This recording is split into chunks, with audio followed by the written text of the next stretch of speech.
Welcome to PWE Music. I'm Dr. Patrick Engler, and today we're going to be talking about the metronome.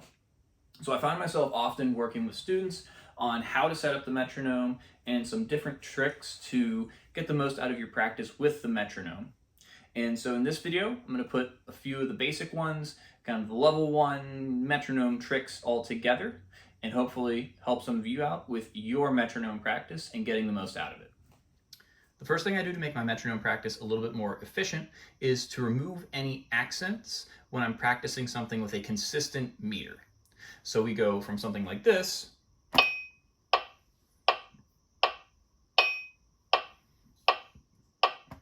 where the accent is on beat 1 of a measure with 4 beats to this.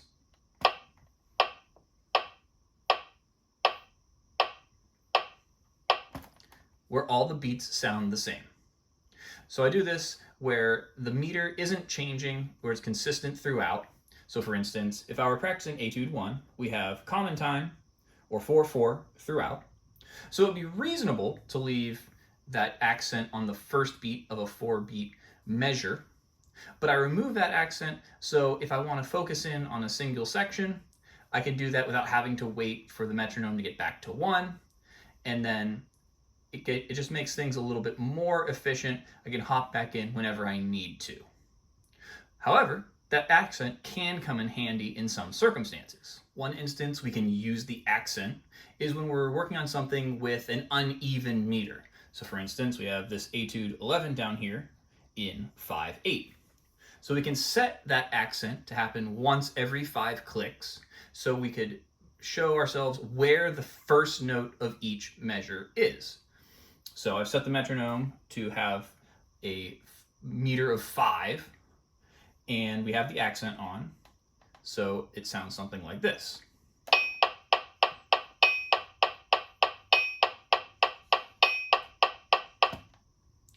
So when we have the accent set that way, we can hear one accent per 5 clicks. So we can know where the first note of each measure is and help work on our rhythmic awareness of how 5 feels. Once you get more comfortable with that, you may want to remove the accent, but if you continue having trouble with that, the accent can be a real lifesaver in making sure that you're staying right on in time and know where your downbeats are. Another example of where the accent can help us is when we have a rhythmic pattern that might make us get turned around a little bit.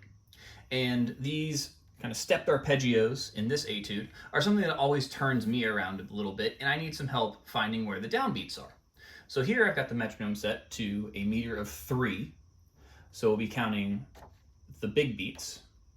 Since we're in 6/8, we split it in 2, 3 clicks per beat, and the accent will show us where each downbeat is. So then the 1, and then the 2. And it sounds something like this.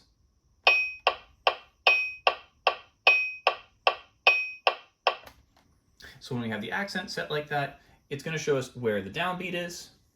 And in my case, when I get turned around on these stepped arpeggios, I'll hear and remember where the downbeat is, rather than getting turned around by how the articulation works out in this pattern. So let's talk about what we would do when we have mixed meters now. For this example, we have Stravinsky's 3 pieces.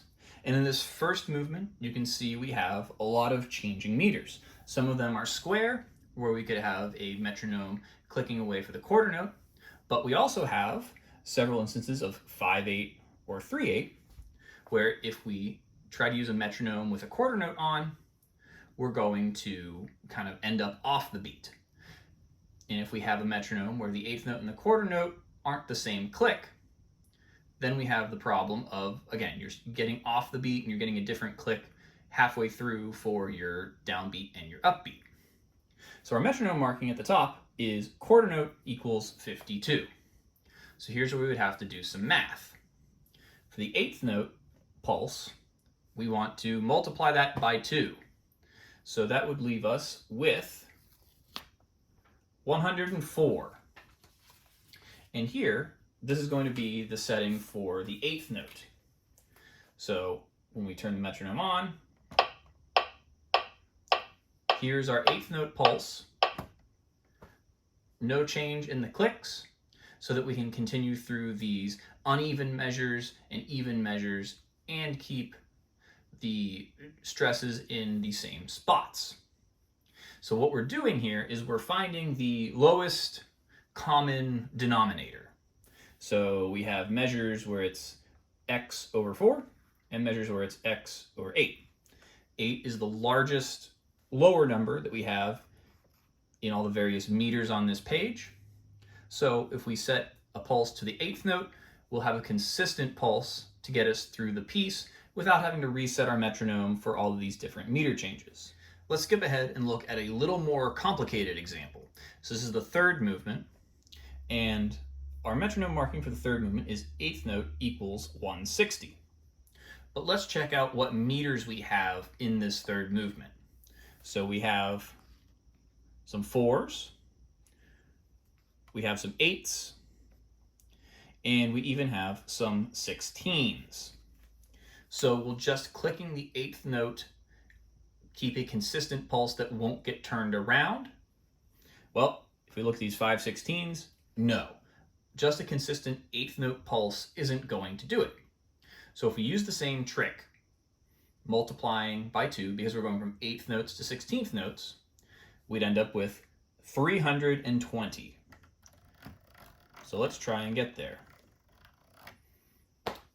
And this metronome tops out at 250. So we'll have to set our accents to make sure that the click stays consistent. We go back to 160 and we turn on the 8th note.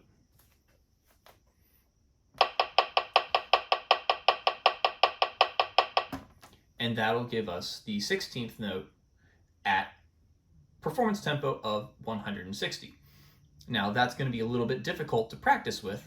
So this is an instance where we'd want to turn this down and practice it slowly so that we get an idea of the rhythms, get an idea of where the stresses are and where we want to put our emphasis, make sure that we're following the meters. And then once we have that, we would bring it back up to performance tempo without the 16th note subdivision and try to play it without the metronome. An example of where we might want to zoom out with the metronome rather than trying to find the smallest subdivision is this etude here. We have 16th note triplets and 32nd notes in pretty much the same passage where we might want to practice them all as one unit. So here we have to find a pulse where we can feel individual parts of these figures without sacrificing counting around for the other one. So what I mean is, if we count triplets, to be able to count the 16th note triplets, we'd be sacrificing some clarity with the 32nd notes, and vice versa. So here, we might want to use an 8th note. If we use an 8th note, we can evenly divide the 16th note triplets into 3 and 3, and we can divide the 32nd notes into groups of 4, both of which should be pretty easy to count if you're practicing something like this, a little bit more advanced. And then you won't have to worry about counting one rhythm over the other. So hopefully these tricks help you get the most out of your metronome practice. As always, appreciate you watching. If you have any questions, leave them in the comments, and I'll be sure to get to them as soon as possible. See you in the next one.